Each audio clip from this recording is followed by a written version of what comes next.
Understanding the US system of government. Hello students. Welcome to this initiative by Vajram and Ravi to quickly explain the highly topical issues of the week. In the backdrop of Joe Biden taking oath as the 46th President of the United States, this week we discuss the system of government in the US. The US follows what is called the presidential system of government.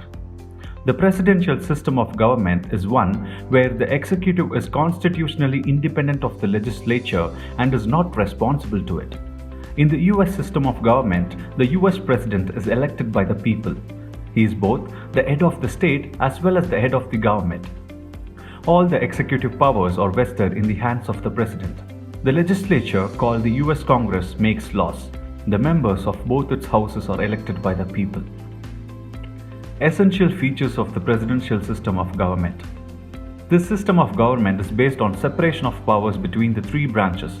Neither the president nor any member of his cabinet can be a member of the legislature. The president has a fixed tenure which cannot be lessened or increased. Thus, he can formulate and implement long-term policies. The president can choose people with specialized knowledge to his cabinet without worrying about their affiliations or coalition politics like in the parliamentary system. Demerits of the system. The president is not responsible to the legislature and cannot be removed by it for his failed governance. Deadlocks between legislature and executive are common as both are independently elected by the people. After examining the merits and demerits of the presidential system, the Constituent Assembly of India preferred the parliamentary system of government for an independent Republic India. It was mainly because India had familiarity with the parliamentary system under the British rule.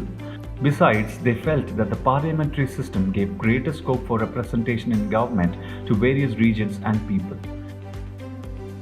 Thank you for joining us.